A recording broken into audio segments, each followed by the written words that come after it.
क्या आप जानते हैं कि महाभारत के ऐसे 5 श्राप थे जिसकी वजह से पूरा महाभारत ही बदल गया था। अगर नहीं जानते हैं तो वीडियो को एंड तक देखिएगा, क्योंकि हम आपको ऐसे 5 श्रापों के बारे में बताएंगे जो शायद ही आपने कहीं पे सुना होगा। और अगर हमारे चैनल पे आप नए हो तो चैनल को जल्दी से जल्दी सब्सक्राइब कर दो, ताकि ऐसे ही वीडियो आपके लिए लेकर आता रहूं। तो चलिए चलते हैं बिना किसी देर के वीडियो की। एक बार द्वि नामक वसु ने वशिष्ठ ऋषि की कामधेनु का हरण कर लिया। इससे वशिष्ठ ऋषि ने द्वि से कहा कि ऐसा काम तो मनुष्य करते हैं, इसलिए तुम आठों वसु मनुष्य हो जाओ। यह सुनकर वसुओं ने घबराकर वशिष्ठ जी की प्रार्थना की, तो उन्होंने कहा कि अन्य वसु तो वर्ष के अंत होने पर मेरे श्राप से मुक्त हो जाएंगे, लेकिन इस द्वि को अपनी करनी का फल भोगने के लिए 1 जन्म तक मनुष्य बनकर पीड़ा भोगना होगा। यह सुनकर वसुओं ने गंगा जी के पास जाकर उन्हें वशिष्ठ जी के श्राप से मुक्त होने की सारी बात बताई और प्रार्थना की कि आप मृत्युलोक में अवतार लेकर हमें गर्भ में धारण कर जो ही हम जन्म ले हमें पानी में डुबो दें। इस तरह हम जल्दी से सभी मुक्त हो जाएंगे। गंगा माता ने स्वीकार कर लिया और ये युक्तिपूर्वक शांतनु राजा की पत्नी बन गई और शांतनु से वचन भी ले लिया। शांतनु ने गंगा के गर्भ में पहले जो 7 पुत्र पैदा हुए थे उन्हें उत्पन्न होते ही गंगा जी में पानी में डुबो दिया गया, जिससे 7 वसु मुक्त हो गए। लेकिन 8वें शांतनु ने गंगा को रोककर उसका कारण जानना चाहा। गंगा जी ने राजा की बात मानकर वसु को वशिष्ठ के श्राप का सब हाल कह सुना डाला। राजा ने उस 8वें पुत्र को डुबोने नहीं दिया और इस वचन भंगता के कारण गंगा के 8वें पुत्र को सौंप कर अर्तन ध्यान हो गई। यही बालक द्वि नामक वसु था। यही बालक आगे चलकर भीष्म कहलाया। अंबा का श्राप। सत्यवती के गर्भ में महाराजा शांतनु को चित्रांगद और विचित्रवीर्य नाम के 2 पुत्र हुए। शांतनु की पत्नी शांतनु की मृत्यु के बाद चित्रांगद राजा बनाए गए, किंतु गंधर्वों के साथ युद्ध में उनकी मृत्यु हो गई। तब विचित्रवीर्य को सिंहासन पर बिठाकर खुद राजकार्य देखने लगे। विचित्रवीर्य को युवा होने पर भीष्म ने बलपूर्वक काशीराज की 3 पुत्रियों का हरण कर लिया और वे उसका विवाह विचित्रवीर्य से करवाना चाहते थे, क्योंकि भीष्म चाहते थे कि किसी भी तरह अपने पिता शांतनु का कुल बढ़े। लेकिन बात बड़ी राजकुमारी अंबा को छोड़ दिया गया, क्योंकि वह शाल्वराज को चाहती थी। लेकिन शाल्वराज के पास जाने के बाद अंबा को शाल्वराज से स्वीकार करने से मना कर दिया। अंबा के लिए यह दुखदायी स्थिति हो चली थी। अंबा ने अपनी इस दुर्दशा का कारण भीष्म को समझकर उनकी शिकायत परशुराम जी से की। परशुराम जी ने अन्याय के खिलाफ लड़ने की ठानी। परशुराम जी ने भीष्म से कहा कि तुमने अंबा का बलपूर्वक अपहरण किया है, अतः अब तुम्हें इससे विवाह करना होगा, अन्यथा मुझसे युद्ध के लिए तैयार हो जाओ। भीष्म और परशुराम जी का 21 दिनों तक भयंकर युद्ध हुआ। अंत में ऋषियों ने परशुराम को सारी व्यथा कथा और ब्रह्मचर्य के प्रण की बात सुनाई और भीष्म की स्थिति से भी उसको अवगत कराया। तब कई परशुराम जी ने ही युद्ध विराम किया। बाद में अंबा ने बहुत ही द्रवित होकर भीष्म को कहा कि तुमने मेरा जीवन बर्बाद कर दिया और अब मुझसे विवाह करने से भी मना कर रहे हो। मैं निस्सहाय स्त्री हूँ और तुम शक्तिशाली। तुमने अपनी शक्ति का दुरुपयोग किया है। मैं तुम्हारा कुछ भी नहीं बिगाड़ सकती, लेकिन मैं पुरुष के रूप में दोबारा जन्म लूंगी और तब तुम्हारे अंत का कारण बनूंगी। गौरतलब की बात है कि यही प्राण देकर शिखंडी के रूप में जन्म लेती है और भीष्म की मृत्यु का कारण बन जाती है। अर्जुन को भी मिला था श्राप। अर्जुन सहशरीर इंद्र सभा में गया तो उसके स्वागत में उर्वशी, रंभा आदि अप्सराओं ने नृत्य किए। अर्जुन के रूप सौंदर्य पर मोहित उर्वशी उसके निवास स्थान पर गए और प्रणय निवेदन किया। साथ ही इसमें कोई दोष नहीं लगता। इसके पक्ष में अनेक दलीलें भी थी, किंतु अर्जुन ने अपने दृढ़ इंद्रिय संयम का परिचय देते हुए कहा कि मेरी दृष्टि में कुंती, मांत्री और शची का जो स्थान है वही तुम्हारा भी है।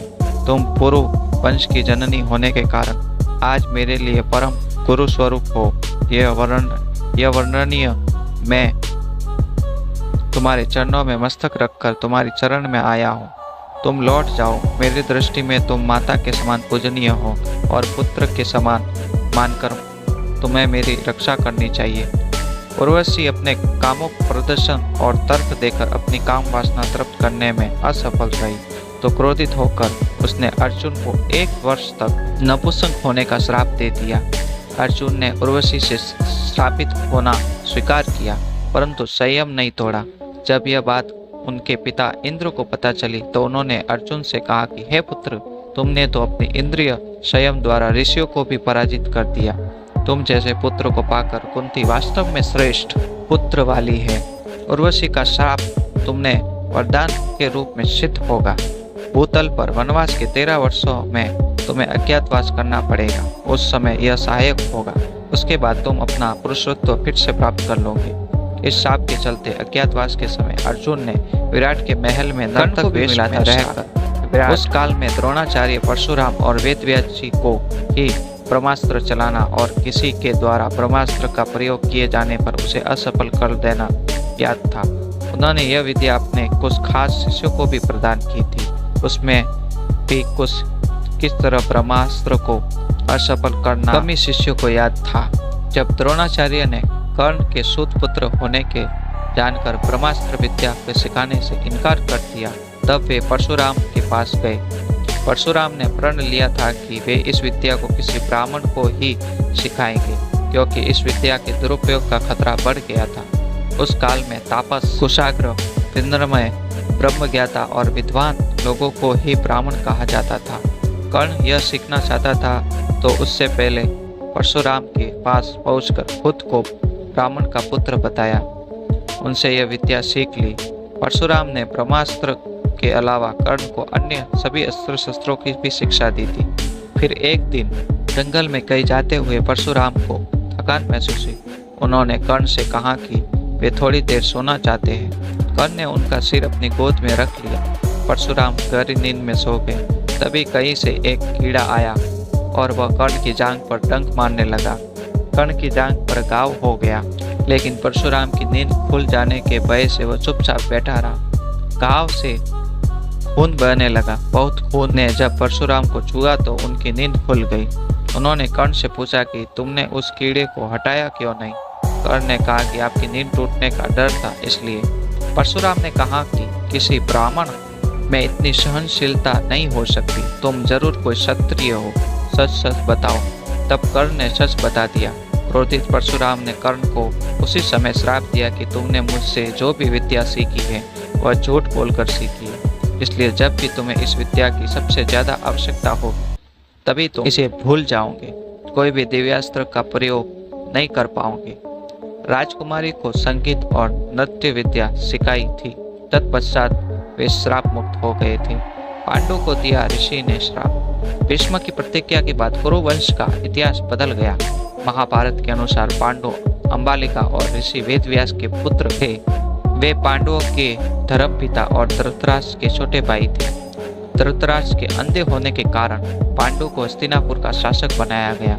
एक बार राजा पांडु अपनी दोनों रानियों कुंती और मांद्री के साथ आखेट कर रहे थे कि तभी उन्होंने मृग होने के भ्रम में बाण चला दिया जो एक ऋषि को जाकर लगा। उस समय वह ऋषि अपनी पत्नी के साथ सहवास कर रहे थे और उसी अवस्था में उन्हें बाण लग गया। इसलिए उन्होंने पांडु को श्राप दे दिया कि जिस अवस्था में उनकी मृत्यु हो रही है उसी प्रकार जब भी पांडु अपनी पत्नियों के साथ सहवासरत होंगे तो उनकी भी मृत्यु हो जाएगी। उस समय पांडु की कोई संतान नहीं। अब उनके लिए यह संकट की बात हो गई थी। जब उन्होंने यह बात कुंती को बताई तो कुंती ने उन्हें ऋषि दुर्वासा द्वारा उनके मिले वरदान की बात कही। इस वरदान से कुंती किसी भी देवता का आह्वान कर उन्हें बुलाकर अपने साथ नियोग कर सकती थी। विवाह पर उन्होंने सूर्य देव का आह्वान किया जिसके चलते कर्ण का जन्म हुआ था, लेकिन कुंती ने लोकलाज के कारण उसे नदी में बहा दिया था। खैर पांडु मान गए। तब कुंती ने एक एक कर कई देवताओं का आह्वान किया। इसी प्रकार मांद्री ने भी देवताओं का आह्वान किया। तब कुंती को 3 और मांद्री को 2 पुत्र हुए जिनमें युधिष्ठिर सबसे ज्येष्ठ थे। कुंती के अन्य पुत्र थे भीष्म, भीम और अर्जुन तथा मांद्री के पुत्र थे नकुल और सहदेव। कुंती ने धर्मराज, वायु एवं इंद्र देवता का आह्वान किया था तो मांद्री अश्विनी कुमारों का एक दिन वर्षा ऋतु का समय था और पांडु और मांद्री वन में विहार कर रहे थे। उसी समय पांडु अपने काम में नियंत्रण न रख सके और मांद्री के साथ सहवास करने को उतावले हो गए और तब ऋषि का श्राप महाराजा पांडु की मृत्यु के रूप में फलित हुआ। मांद्री पांडु की मृत्यु बर्दाश्त न कर सकी और उनके साथ सती हो गई। यह देखकर पुत्रों के पालन पोषण का भार अब कुंती पर आ गया था। उसके अपने मायके जाने के बजाय हस्तिनापुर का रुख किया। हस्तिनापुर में रहने वाले ऋषि मुनि सभी पांडवों को राजा पांडु का पुत्र मानते थे। वे सभी मिलकर पांडवों को राजमहल छोड़कर आ गए। कुंती के कहने पर सभी ने पांडवों को पांडु पुत्र मान लिया और उनका स्वागत किया। राजमहल में कुंती का सामना गांधारी से भी हुआ। कुंती वसुदेव जी की बहन और भगवान श्री कृष्ण की बुआ थी, तो गांधारी गांधार नरेश की पुत्री और राजा धृतराष्ट्र की पत्नी थी। अगर आपको हमारा यह वीडियो पसंद आया हो और हमारी यह जानकारी अच्छी लगी हो तो वीडियो को लाइक कर दीजिएगा। आगे से आगे ज़्यादा वीडियो को शेयर कीजिएगा और हमारे चैनल पे नए हो तो चैनल को भी सब्सक्राइब कर दीजिए। धन्यवाद। जय हिंद, जय भारत।